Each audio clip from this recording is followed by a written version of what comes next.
Hi friends, आपने पिछले lecture में देखा था कि समतल दर्पण द्वारा प्रतिबिंब का बनना, उसमें कुछ छूट गया था। आइए आज हम उसको पूरा करते हैं। एक बार फिर से देख लेते हैं अच्छे से। देखिए, यह समतल दर्पण है। जैसा कि आप जानते हैं कि बताया गया था कि समतल दर्पण वह दर्पण होता है जिसका सतह क्या होता है, पूरी तरह से समतल होता है। इस प्रकार के दर्पण को हम समतल दर्पण कहते हैं। ठीक है, आपने देखा था, मान लेते हैं कि समतल दर्पण से u मीटर की दूरी पर यहाँ पे कोई व्यक्ति खड़ा है। ठीक है, अब इस व्यक्ति का यह इमेज बनाएगा, है ना। u मीटर की दूरी पर मान लेते हैं, दर्पण को हम थोड़ा सा छोटा कर देते हैं और मान लेते हैं कि दर्पण से u मीटर की दूरी पर एक कोई व्यक्ति खड़ा है। हम देखते हैं कि समतल दर्पण द्वारा इस व्यक्ति का प्रतिबिंब किस प्रकार से बनेगा। ठीक है, देखिए, आप जानते हैं कि यह दर्पण है, तो दर्पण, इस दर्पण का कहीं न कहीं मध्य बिंदु होगा। मान लेते हैं कि दर्पण का मध्य बिंदु है। और देखिए, दर्पण के मध्य बिंदु को हम दर्पण का ध्रुव कहते हैं, चाहे वह समतल दर्पण हो या अवतल दर्पण हो या उत्तल दर्पण हो। दर्पण के मध्य बिंदु को दर्पण का ध्रुव कहते हैं और ध्रुव से होकर जाने वाली रेखा दर्पण का मुख्य अक्ष कहलाती है। तो देखिए, ये ध्रुव हो गया।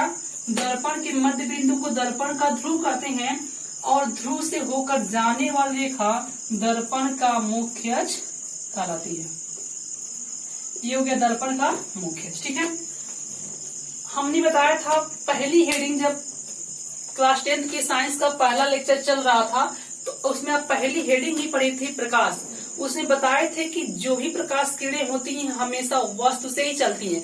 जैसे आपको यह मार्कर दिखाई दे रहा है तो यहाँ से किरणें, प्रकाश किरणें चल रही होंगी। ठीक है, ठीक उसी प्रकार से देखिए, मान लेते हैं कि कोई प्रकाश किरण यहाँ से निकली और समतल दर्पण पड़ती है। ठीक है, देखिए, आप इसके पहले हेडिंग पढ़ी थी प्रकाश का परावर्तन। उसमें बताया गया था कि जब प्रकाश की किरणें किसी समतल दर्पण या चिकनी सतह पर पड़ती हैं तो दर्पण से टकराने के बाद पुनः उसी माध्यम में वापस चली जाती हैं। इस घटना को ही प्रकाश का परावर्तन कहते हैं। ठीक है, तो देखिए, यहाँ से प्रकाश किरणें आ रही हैं और समतल दर्पण पर पड़ रही हैं, है ना। और एक चीज बात ये भी जान लीजिए, अगर कोई प्रकाश की किरण समतल दर्पण पर अभिलंबवत आपतित होती है तो ठीक उसी रास्ते वापस चली जाएगी जिस रास्ते से वह आती है। देखिए, यहाँ पे जो प्रकाश किरणें हैं वो अभिलंबवत आपतित हो रही है और ठीक पुनः उसी रास्ते से वापस चली जाएगी। ठीक है, देखिए, किसी भी वस्तु का प्रतिबिंब बनाने के लिए हमें कम से कम 2 किरणें चाहिए और जहाँ पे 2 किरणें कट करती हैं वहीं वस्तु का इमेज बनता है। तो एक किरण तो इस प्रकार गई, दूसरी हम लेकर चले जाते हैं ध्रुव से। देखिए, दूसरी प्रकाश किरण कहाँ से गई? ध्रुव से।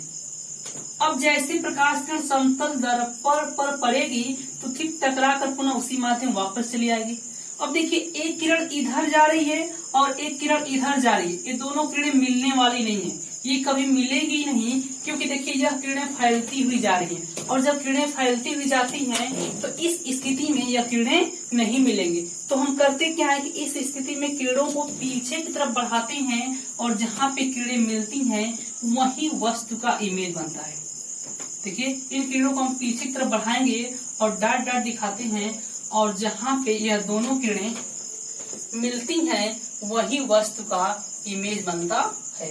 तो समतल दर्पण द्वारा इस व्यक्ति का इमेज जो बनेगा वो बनेगा यहाँ पे। ठीक है, तो आपने देखा कि समतल दर्पण द्वारा किस तरह समतल दर्पण किसी भी वस्तु का इमेज बनाता है।